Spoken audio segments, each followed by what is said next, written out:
चंद्रमा पर इतिहास रचने के बाद चंद्रयान 3 के विक्रम लैंडर से बाहर आया प्रज्ञान रोवर। चांद की सतह पर प्रज्ञान की चहलकदमी शुरू। विक्रम लैंडर की लैंडिंग के 2 घंटे 26 मिनट के बाद बाहर आया प्रज्ञान रोवर। 14 दिन तक करेगा चांद की सतह की स्टडी। प्रज्ञान रोवर चांद पर पानी की संभावनाओं की भी करेगा तलाश। चांद पर मौजूद खनिजों की जानकारी भी देगा। प्रज्ञान रोवर अगले 14 दिन तक 500 मीटर के दायरे में घूमेगा। सतह की तस्वीरों और डेटा के साथ वहां की मिट्टी का सैंपल लेगा। प्रज्ञान रोवर में 2 पेलोड्स लगे हैं। पहला पेलोड चांद की सतह पर मौजूद केमिकल्स की मात्रा और गुणवत्ता की जांच करेगा। प्रज्ञान रोवर का दूसरा पेलोड चांद की सतह पर मौजूद खनिज की खोज और जांच करेगा। प्रज्ञान रोवर के अलावा विक्रम लैंडर में 4 पेलोड्स लगे हैं जो तापमान, भूकंपीय गतिविधि और सूरज से आने वाली प्लाज्मा किरणों की जांच करेंगे। भारत चांद के साउथ पोल पर कदम रखने वाला पहला देश बना। विक्रम लैंडर ने 6:04 पर की सफल सॉफ्ट लैंडिंग। मैं अपनी मंजिल पर पहुंच गया हूं और आप भी। चांद पर उतरते ही चंद्रयान 3 ने इसरो को भेजा संदेश। लैंडिंग के बाद विक्रम की पहली तस्वीर आई सामने, चांद की सतह पर नजर आई। चंद्रयान 3 की सफल लैंडिंग के बाद पीएम मोदी ने जोहान्सबर्ग में लहराया तिरंगा। चेहरे पर दिखी खुशी। चंदा मामा दूर के नहीं, अब एक टूर के पीएम मोदी ने चंद्रयान 3 की सफलता पर दी बधाई। पीएम मोदी बोले, India is now on the moon. जो अमेरिका, रूस और चीन नहीं कर पाया वो भारत ने किया।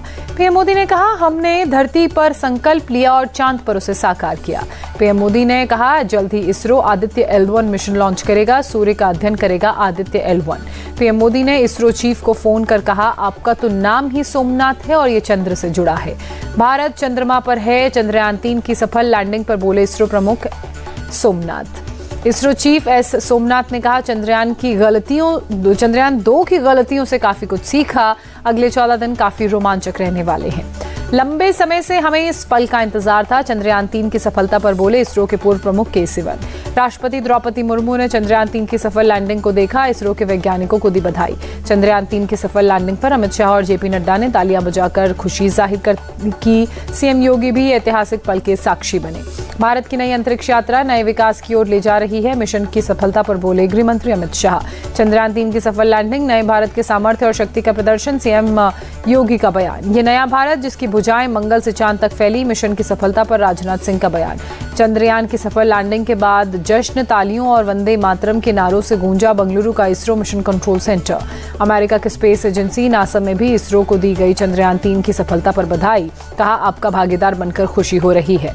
चंद्रयान 3 की सफल लैंडिंग पर यूरोपियन स्पेस एजेंसी का ट्वीट। कहा, बधाई हो टीम इसरो। चंद्रयान 3 की सफलतापूर्वक लैंडिंग के लिए ब्रिटेन के स्पेस एजेंसी ने भी दी बधाई। कहा, इतिहास रचा गया। रूसी राष्ट्रपति पुतिन ने दी पीएम मोदी को बधाई। कहा, चंद्रयान की कामयाब लैंडिंग से पता चलता है कि साइंस और टेक्नोलॉजी के क्षेत्र में भारत इंप्रेसिव तरक्की कर रहा है। नेपाल के पीएम पुष्प कमल दहल प्रचंड ने बधाई संदेश भेजा। लिखा, विज्ञान और तकनीक के क्षेत्र में चंद्रयान 3 भारत की ऐतिहासिक उपलब्धि। आयरलैंड के मंत्री डराग ओब्रायन ने भारतीय राजदूत से मिलकर बधाई दी। चंद्रयान की सफलता को बताया भारत की अभूतपूर्व उपलब्धि। चंद्रयान 3 की सफल लैंडिंग पर अमेरिका के भारतीय दूतावास में जश्न का माहौल, बांटी गई मिठाइयां। चंद्रयान 3 की सफल लैंडिंग पर राहुल गांधी ने इसरो को दी बधाई। कहा, वैज्ञानिकों के दशकों की मेहनत का फल मिला। कांग्रेस अध्यक्ष मल्लिकार्जुन खड़गे ने भी चंद्रयान 3 की सफल लैंडिंग की बधाई दी। कहा, यह हर भारतीय की सफलता। सीएम ममता बनर्जी ने कहा, आइए हम इस गौरवशाली क्षण का जश्न मनाएं। चंद्रयान 3 की सफलता के बाद अगरतला में सीएम मानिक साहा ने जश्न मनाया। भारतीय जनता युवा मोर्चा ने किया आयोजन। चंद्रयान 3 की सफलता सभी देशवासियों के लिए गौरव का पल है। एआईएमआईएम चीफ असदुद्दीन ओवैसी का बयान। फिल्म निर्माता मधुर भंडारकर और गायक कैलाश खेर ने भी चंद्रयान 3 की लैंडिंग पर खुशी जताते हुए कहा, यह गौरव का क्षण है। केदारनाथ में भी चंद्रयान 3 की सफलता पर जश्न हुआ। बाबा के दर्शन करने पहुंचे भक्तों ने तिरंगा यात्रा निकाली। आयरलैंड में टीम इंडिया के खिलाड़ियों ने इतिहास रचते हुए देखा। चांद पर चंद्रयान 3 की सफल लैंडिंग हुई। रूस में पुतिन से बगावत करने वाले Wagner army group Yevgeny Prigozhin का विमान क्रैश हुआ। हादसे में प्रिगोजिन की मौत। Russian federal air transport agency के मुताबिक मॉस्को के पास क्रैश हुआ विमान, 3 क्रू मेंबर सहित 10 लोगों की मौत। विमान ने मॉस्को से सेंट पीटर्सबर्ग के लिए भरी थी उड़ान। अब तक 8 लोगों के शव बरामद। रूसी इमरजेंसी मंत्रालय ने हादसे की पुष्टि कर विमान पर मिसाइल से हमले की आशंका जताई।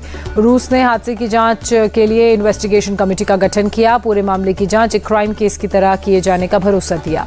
पीएम मोदी ने जोहान्सबर्ग में प्रवासी भारतीयों से मुलाकात की। लोगों ने लिया पीएम मोदी का ऑटोग्राफ। ब्रिक्स के विस्तार के समर्थन में भारत, जोहान्सबर्ग में बोले पीएम मोदी। पीएम मोदी ने कहा, ब्रिक्स ने एक लंबी और शानदार यात्रा तय की और कई उपलब्धियां हासिल की।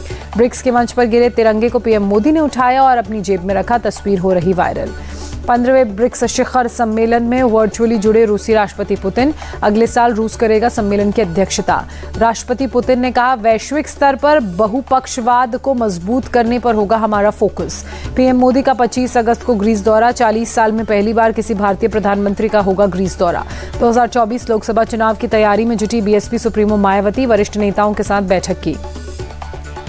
उत्तर प्रदेश में किसी पार्टी से गठबंधन नहीं करेगी बीएसपी। मायावती ने कहा, एनडीए और आईएनडीआईए ने हमेशा तोड़ने की कोशिश की।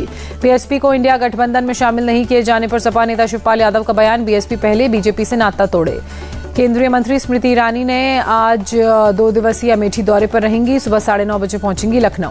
अजय राय आज संभालेंगे उत्तर प्रदेश कांग्रेस अध्यक्ष का पदभार। अजय राय आज लखनऊ में लेंगे पद की शपथ। सीएम ममता ने 29 अगस्त को बुलाई सर्वदलीय बैठक। मीटिंग में बंग दिवस पर होगी चर्चा। बिहार में आज शिक्षक नियुक्ति की परीक्षा। देश भर से परीक्षा में शामिल होने के लिए पटना में उमड़ी परीक्षार्थियों की भीड़। पटना रेलवे स्टेशन पर रुकने को मजबूर हुए परीक्षार्थी। होटल्स में नहीं मिल रही है जगह। पटना में 40 केंद्रों पर परीक्षा होगी। 50,000 से ज्यादा परीक्षार्थी पहुंचे पटना। गुजरात के भरूच में केमिकल फैक्ट्री में गैस लीक, 28 लोगों की तबीयत बिगड़ी। केमिकल फैक्ट्री में आग लगने के बाद हुई थी ब्रोमीन गैस लीक। लोगों को सांस लेने में हो रही परेशानी। गैस लीक से बीमार लोगों को अस्पताल में इलाज के लिए भर्ती कराया। फैक्ट्री में गैस लीक पर पाया गया काबू। नवी मुंबई में नेरुल इलाके में एक इमारत का हिस्सा गिरा। हादसे में 2 लोगों की मौत, 2 लोग घायल। हादसे के बाद इमारत को खाली कराया गया। 3 लोगों का रेस्क्यू भी किया गया। जम्मू कश्मीर के गांदरबल में आर्मी ने चलाया रेस्क्यू ऑपरेशन। नंदकोल झील के पास जवानों ने फंसे लोगों को बाहर निकाला। नंदकोल लेक के पास 10,000 फीट नीचे रेस्क्यू किया गया। कंधे पर लेकर सुरक्षित जगह पहुंचाया गया। पंजाब के लुधियाना में बड़ा हादसा। सरकारी स्कूल की छत गिरी। हादसे में 1 टीचर की मौत, 3 टीचर घायल। पंजाब के अमृतसर में एसटीएफ की बड़ी कार्रवाई। 41 किलो हेरोइन के साथ 3 तस्करों को गिरफ्तार किया। रायपुर में ईडी की बड़ी कार्रवाई। सीएम भूपेश बघेल के राजनीतिक सलाहकार और ओएसडी विनोद शर्मा के घर पर तलाशी। ईडी रेड पर सीएम बघेल का ट्वीट लिखा, मेरा जन्मदिन है और पीएम मोदी गृह मंत्री का अमूल्य तोहफा मिला है। ओएसडी के घर पर ईडी भेजी। कांग्रेस की केंद्र सरकार से अपील, हिमाचल आपदा को राष्ट्रीय आपदा घोषित की जाए। हिमाचल प्रदेश के सीएम सुखविंदर सुक्खू ने लोगों से रात में यात्रा न करने की अपील की। कहा, भूस्खलन इलाके वाले लोग घर खाली कर दें। शिमला में भारी बारिश के बाद लैंडस्लाइड। घर पर गिरा पेड़, लोगों को बाहर निकाला गया। पेड़ गिरने से घर की छत क्षतिग्रस्त। आसपास के घरों के लोग बाहर निकले। बारिश ने बचे और पेड़ गिरने की आशंका। प्रशासन ने लोगों को रेस्क्यू किया, साथ ही मौके पर पहुंचे। शिमला के कनलोग में लगातार बारिश से लैंडस्लाइड। लाइव वीडियो आया सामने। हिमाचल के मंडी में फटा बादल। पंडोड में मलबे से बही स्कूल की इमारत। छुट्टी होने के कारण किसी तरह का जानी नुकसान नहीं। हरिद्वार में चंडी देवी परिसर में लैंडस्लाइड। रोपवे को बंद किया गया। मौके पर प्रशासन और रेस्क्यू की टीम मौजूद। प्रभावित इलाकों को खाली कराया गया। चंडीगढ़ में भारी बारिश के बाद सुखना झील का लेवल बढ़ा। सुरक्षा को देखते हुए झील का एक गेट खोला गया। यूक्रेन का बड़ा दावा, क्रीमिया में रूस के S-400 डिफेंस सिस्टम को तबाह किया। यूक्रेनी सेना ने जारी किया ड्रोन से लिया गया वीडियो। रूसी डिफेंस सिस्टम S-400 धमाके में तबाह होते नजर आया। पाकिस्तान के पूर्वी पंजाब प्रांत में बाढ़ का कहर। रावी और सतलुज नदी का पानी तटबंध तोड़कर रिहायशी इलाकों में घुसा। पंजाब के बाढ़ प्रभावित इलाकों से अब तक 1 लाख लोगों को निकाला गया। भारी संख्या में अभी भी लोग फंसे। पूर्वोत्तर ग्रीस में जंगल की आग का कहर जारी। पिछले 3 दिनों में 20 से ज्यादा लोगों की मौत। ग्रीस की राजधानी एथेंस के पास पहुंची जंगलों की आग। जंगल से सटे कई घर आग की चपेट में आए।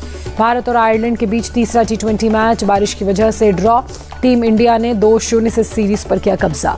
टीम इंडिया के कप्तान जसप्रीत बुमराह T20 सीरीज में टॉप विकेट टेकर रहे। प्लेयर ऑफ द सीरीज चुने गए। आईसीसी वनडे रैंकिंग में शुभमन गिल ने करियर की बेस्ट रैंकिंग हासिल की। 1 स्थान का हुआ फायदा, 4थे नंबर पर पहुंचे। भारतीय तेज गेंदबाज मोहम्मद सिराज को ओडीआई रैंकिंग में उठाना पड़ा नुकसान। 4थे पायदान से सिराज 5वें नंबर पर पहुंचे। T20 बैटर्स रैंकिंग में ऋतुराज गायकवाड़ को 143 स्थान का फायदा, 87वें स्थान पर पहुंचे। सूर्य कुमार यादव पहले नंबर पर बरकरार। एशिया कप के लिए भारतीय टीम ने शुरू की तैयारी। टीम इंडिया के खिलाड़ी विराट कोहली, रोहित शर्मा, हार्दिक पांड्या बंगलुरु के एनसीए पहुंचे। पूर्व क्रिकेटर सचिन तेंदुलकर बने नेशनल आइकॉन। दिल्ली में चुनाव आयोग के सीईसी राजीव कुमार ने सम्मान दिया। ISSF शूटिंग वर्ल्ड कप में अमनप्रीत सिंह ने 25 मीटर स्टैंडर्ड पिस्टल इवेंट में गोल्ड मेडल जीता। सिल्वर मेडल विनर कोरियाई शूटर से 3 पॉइंट ज्यादा हासिल किए। चेस वर्ल्ड कप फाइनले में प्रज्ञानानंदा और कार्लसन के बीच दूसरा मैच भी ड्रॉ रहा। आज टाई ब्रेकर मुकाबला होगा। जयपुर में खेलो इंडिया सेंटर की शुरुआत। खेल मंत्री अनुराग ठाकुर ने किया सेंटर का उद्घाटन। नवाजुद्दीन सिद्दीकी की आगामी फिल्म हड्डी का ट्रेलर रिलीज। 7 सितंबर को OTT पर रिलीज होगी फिल्म। हड्डी के बदले की आग में झुलस रहे ट्रांसजेंडर सीरियल किलर का निभा रहे हैं किरदार। नवाजुद्दीन सिद्दीकी ट्रांसजेंडर की भूमिका में। फिल्म सुखी से बड़े पर्दे पर होगी अभिनेत्री शिल्पा शेट्टी की वापसी। 22 सितंबर को रिलीज होगी फिल्म।